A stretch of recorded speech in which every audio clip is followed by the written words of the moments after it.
Hello and welcome back to the Deep Awake Dialogues. I'm here with Tim Freke again to continue our conversation on his book with Peter Gandy, The Jesus Mysteries. Tim, hello. Hi. So last time we covered the reaction to the book in the public sphere, academia, the church, the criticisms made of the thesis, this whole thesis that Jesus wasn't an historical man but a figure from myth that encodes deep spiritual truths. Okay,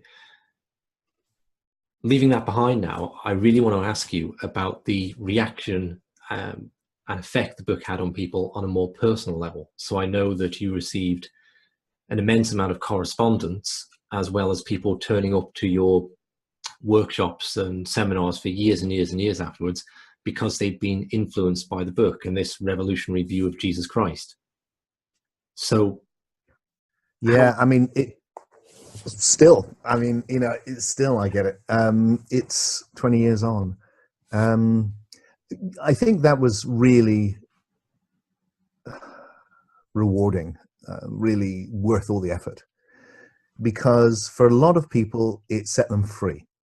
So one of the key things about the Jesus Mysteries, which is unlike many of the other books that were written after it, is that it's not an attack on Christianity. It's actually trying to rescue it, really. Because my evaluation is, although obviously at the moment it's still just huge, it's that we are moving beyond the mythic mindset. And as humanity evolves beyond the mythic mindset, not to leave it behind, but to transcend it into something greater, with the next step being, I think, greater understanding of rationality, and then trans-rational, that Christianity is kind of doomed, because it is in its fundamentalist form, in its traditional form, it's actually ridiculous. It's a belief in an old story in an old book for no good reason.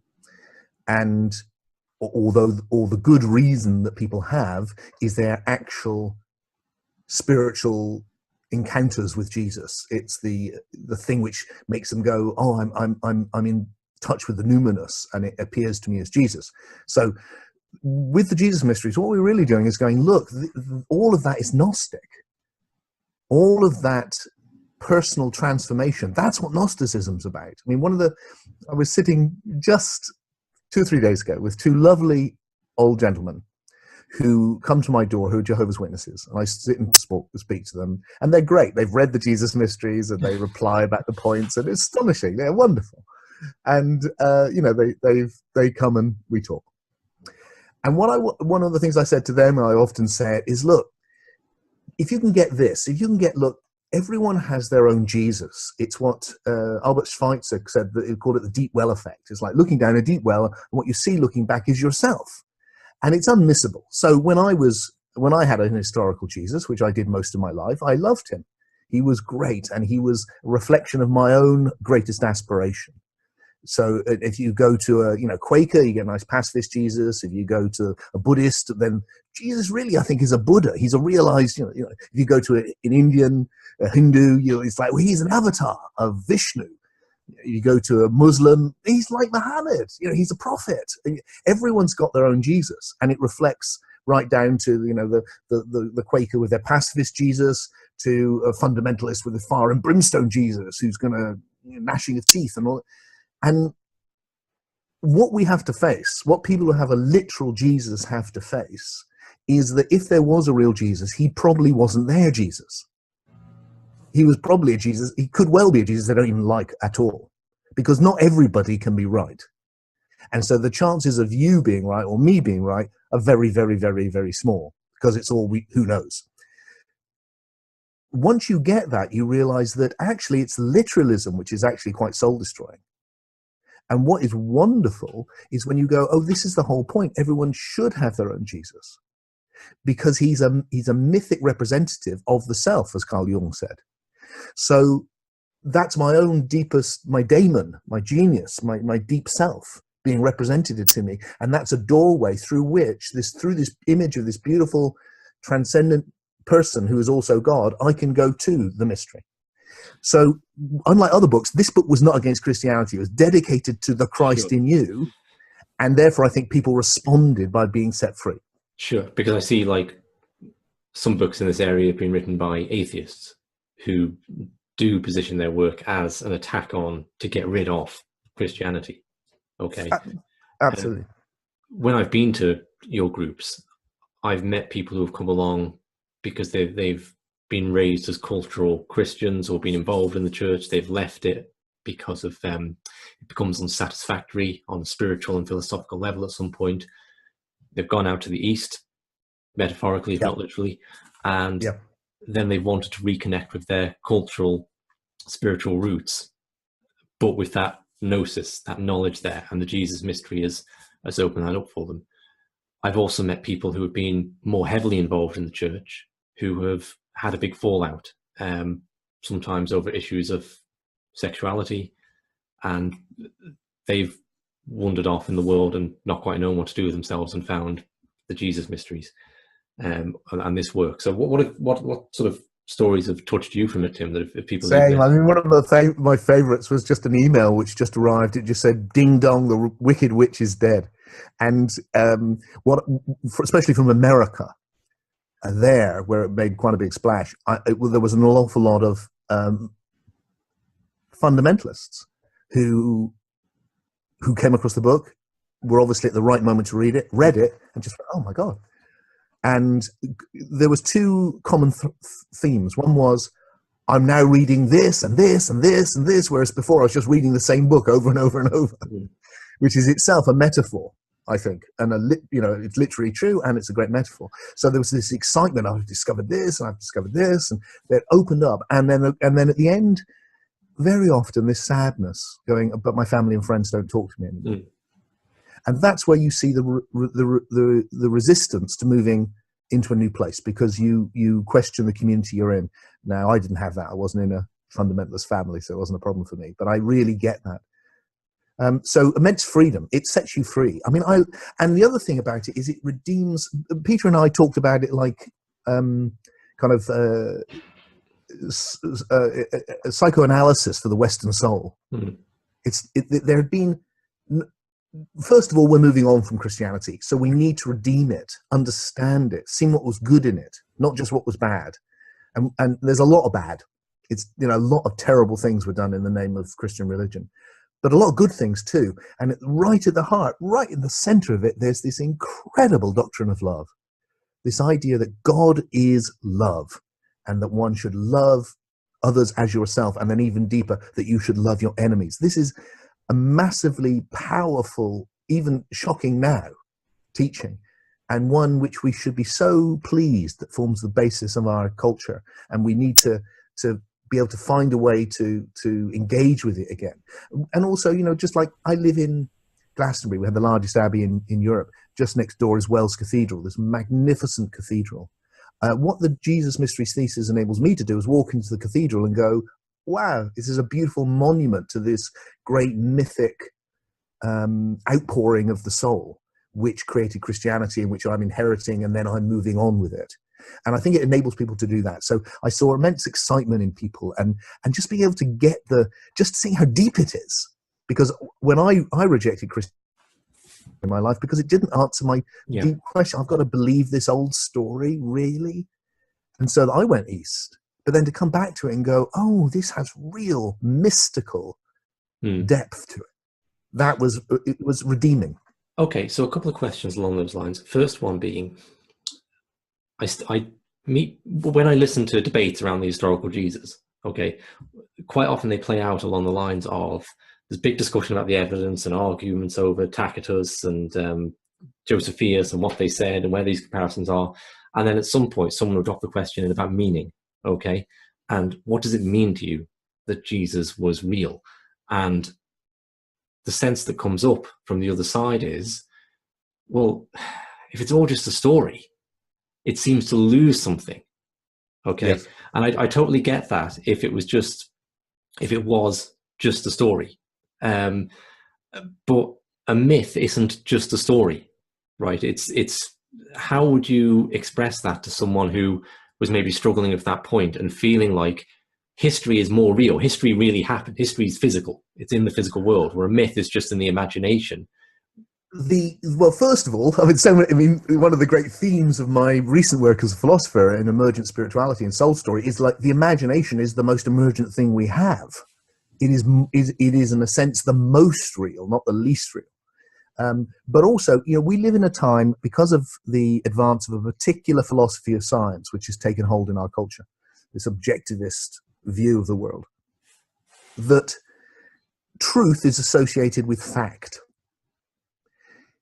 If that were true, if that version were true, then the whole of literature, for instance, would just be literature. But literature isn't like that. Literature contains truth. It's just truth on a different level to fact. And myth is literature. Myth is primitive, very pure, in a sense, literature. And it's the root of drama. It's the root of the arts. And it's a deep outpouring from our ancestral soul. And what they're doing, and it's their medium through which they can come to understand reality. They have some science, and they were more advanced than we tend to think. But the same people were also very involved in this understanding of the world through mythos.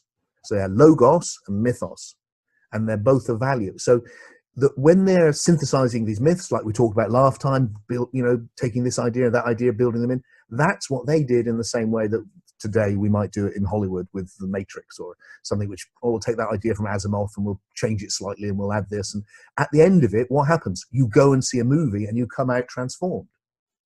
That's the point.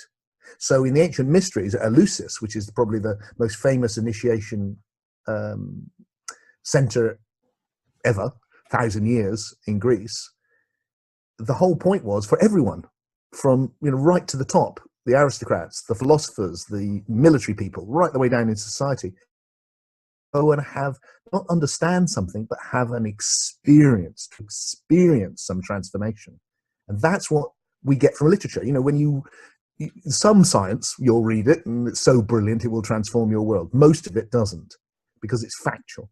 When you read a book, a story, watch a movie, engage with a myth, you become transformed in this other way. The soul becomes transformed in a very deep way. So this is truth, but a different sort of truth. And we mustn't devalue myth. We must actually realize how important it is. So that when I say the Jesus mysteries is a myth, it does not mean, for me, irrelevant, untrue, to be ignored. It means deep, important, full of spiritual truths, which you can get through these incredible. And would you say there remains something transcendent about it? Because as you say, I think people, people do have these direct experiences of Jesus. In near-death experience, sometimes just in dreams or their waking world, they have a vision of Jesus stood there, and it's as real to them as anyone else or anything else, more real in the sense it's the most true and beautiful and wonderful thing they may encounter. Yes, and I've had that, and I'm open to having that again. I'd like to have that again. The key thing is to understand that people have been having that forever, but they just with different figures. So Hindus have that with Krishna or Rama or different forms of the Buddha, and shamanic figures have that with animal guides, and that's the nature of the soul. The imagination is like that. It's peopled with these powerful images, and they're not to be ignored or put or belittled. They're really important. It's just that we don't want to confuse that with history. So if I'm a shaman and I have a visitation, and you don't have to be, you can do this in being a Western person. I know lots of people who's exploring shamanism, for instance, Western people, and they have a vision of a jaguar. It doesn't mean a jaguar is going to appear to them. It just means that image is a gateway to something in their soul. And the same with the figures of Jesus.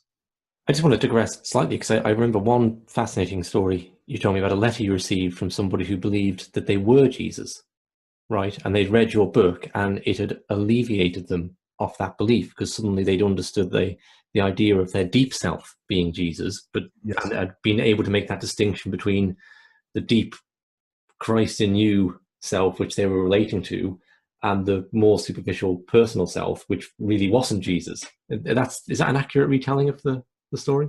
It is, and I'd kind of forgotten it. I mean, until you mentioned it, I remember it now. Yeah, I mean, what a wonderful thing! How wonderful, because that's the key. A lot of those, I think, when they get those common inflations, I wonder how much of it is that when people identify as being Jesus, they're just getting confused. I mean, like Carl Jung's very pregnant insight that a lot of psychosis was failed initiation. Well, that failed initiation. The idea is when you see the realization I am God is not inflation. It's not, Tim, I am God, I am Jesus, I am Christ. It's, oh, I am something which transcends Tim. And that's what I really am. I'm greater than Tim. And Tim is an expression of myself, not all that I am. And I have met people at your events who have had deep mystical transformative encounters of Jesus and really not known what to make of them at the time because they rejected the theological package they came contained within. So that the final thing I'd like to ask is about that theological package and Christian theology. It seems to be that there are these big sticking points in Christian theology that come from making Jesus a figure of history. Okay, because there's this reasoned out position of you have a perfect God and an imperfect world, and then Jesus becomes the mediator between the two, and he takes the world's sin upon himself. And I appreciate that's not necessarily the vision that more mystically inclined people hold, but it's a vision that speaks to this idea of redemptive sacrifice, speaks to a lot of people within Christianity. And it's one I took seriously when I met a preacher on the street who told me, he was an American fellow, and he told me how his life had just gone on this downward spiral of crime and drugs, and he'd ended up in a jail cell, and he'd had a vision of the devil, like holding his shoulders, moving him through his life, right? And he thought he'd been acting very freely, and he said, yeah, I realized I was just a tool of the devil. And then Jesus saved him. And he, with tears in his eyes, he related how he felt, and the thing that really got me was, if I'd been the only person that ever lived, Jesus would have still died just for me. Like, wow, So Christians relate to Jesus. Hang on, if he was the only person that ever lived, he would have had to be the person that killed him. Someone's got to hang him with the nails in. I don't think we thought that out, right? Logic, analogies, but Christianity hits this big stumbling block when, okay, so people are relating to the myth in that way, and that's all well and good. But when you make Jesus an historical character, you've instantly got, okay, well, what about all the people, in the Philippines in the 7th century who never had a chance of knowing Jesus, right? What about people who, are too young to know Jesus? And you've got this big problem then. And Christianity in 2,000 years does not seem to have come up with really much of a solution. And when it's put to them, there's a bit mumbling, and we're working on it or something. And it's something that really, I think, seriously. I mean, I feel like enough of an insider to make this criticism, quite strongly, having, been involved in the Christian church for what was still a chunk of my life, So, and it's a frustration because I think there's, like, as you note, there's an immense amount of good, both spiritually and in a more charitable, worldly sense, the Christian church does. But I know that vast amounts of people are put off from getting involved because they just see the core underpinning theology or philosophy clearly doesn't make sense, right? Clearly you don't have a God of law condemning people all over the world throughout history to an eternity in hellfire.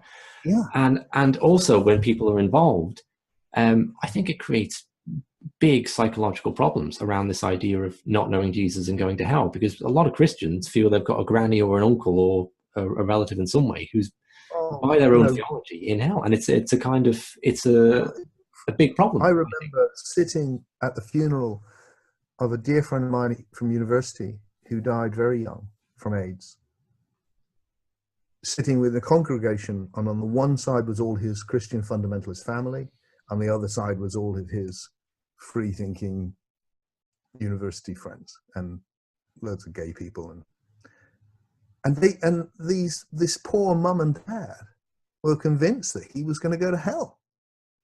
And he was a lovely, intelligent, smart, kind young guy, and all of these lovely other similar people had turned up to show their love for him, but they were stuck in this dark, horrible theology.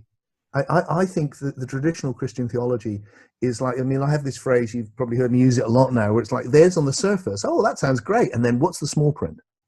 It's like, God is looking after you and will after you. That sounds great. What's the small print? Well, he clearly doesn't love or look after all the children who are dying of malaria as we speak. Oh, hang on. What's that about then? You know, there's like underneath these philosophies are these dark things. I mean, coming back from when my boy went to school and came back with a little sticker which the school had put on him. Jesus died for your sins. It's like he was 6 or 7. I mean, that's horrendous. I mean, these are medieval theologies which have a huge detrimental impact on the soul, and we need to get rid of them and find better ways to express it. And okay, so that's, I mean, just to grow up. Sorry, you've got me going now, Richard. But just, I mean, I understand. Image of a man being evokes tortured to death. I mean, that, do we want that now? Do we want this picture of a man being in the most cruel, horrible way? That this is at the center of our soul? This is the final question we really have to. I've sort of put it out in a garbled way there. I'll try and make it more concise. A lot of people, I think the answer is yes, right? In the with the example, no, with the example I gave of the young man who felt this very powerful resonance, not with a mystical Jesus who's the mystic, the Christ in you, I'm going to strip back the layers of my own identity to find my Atman, my Buddha nature, my Christ in you. No, he was relating and had a powerfully transformative experience with the Jesus that died for him, that died for the sins of the world. And there's more people relating to that image of Jesus than relating to the mystical I am Jesus. Okay. Yes. And so that's something I had to accept, because initially I felt that presented with Gnosticism, your average Christian would go, oh, okay, yeah, this is much better, and a clearly much better theology, right? But so my question is, can Christians keep the theological position that they're attached to, that clearly speaks to them on a deep level, and embrace that in a mythical way that maybe gets over the what seems to be this huge contradiction of the God of love and eternal hellfire that for anyone that didn't accept Jesus? Because if it's, true in some way, but it's taking place on some cosmic archetypal level, however you want to conceptualize it, then you jump over that incredibly awkward stumbling block in Christianity, it seems to me. Yes, I think so. And you're able to say to your friend who had a marvelous experience and was able to feel saved by it, which is great, obviously. I mean, that's a wonderful thing. You can go, well, that's completely real. It retains as much validity, perhaps more. It's just that you can go on from that now, not to get caught up in a medieval religion, but to discover something which will absolutely change your life beyond measure, in which you discover that you're an expression of God, that there is a fundamental oneness, and that oneness feels and like love, and that this God is that oneness feeling like love, and that is the deepest thing in here. And that you don't need to get caught up into a lot of dark ideas and looking over this old book, trying to work out what that meant, what this meant. You can actually go straight to the source and make it alive right now, because you can do what the early Christians did, which is that, and then find it in our own way and bring it into the world and be a vehicle for that realization that there is a Christ within us, and that we can know that. We don't have to call it that. We can if we want, but there is a place in us where there's one of us. And at that point, all of the spiritual experiences remain just as valid, because they've all been leading to and pointing to that. How ready people will be for that, that's the change in consciousness we need to see. And is it happening? I think so, bit by bit. I think we've witnessed a real big shift, but obviously there's a long way to go. Okay, Tim, perfect point to end, I think, right there. Tim, you're doing groups on a variety of things online, one of them being the Jesus mysteries and the wider Gnostic cults, which we may talk about another time. So I'll link to Tim's events page beneath this video, and people can join those events and come along and dialogue with you directly. I Exactly. appreciate people might agree with what we're saying here, people might strongly disagree, and we would welcome all comments both online and in the groups themselves. Yep. Thank you very much, Tim. Look forward to chatting again.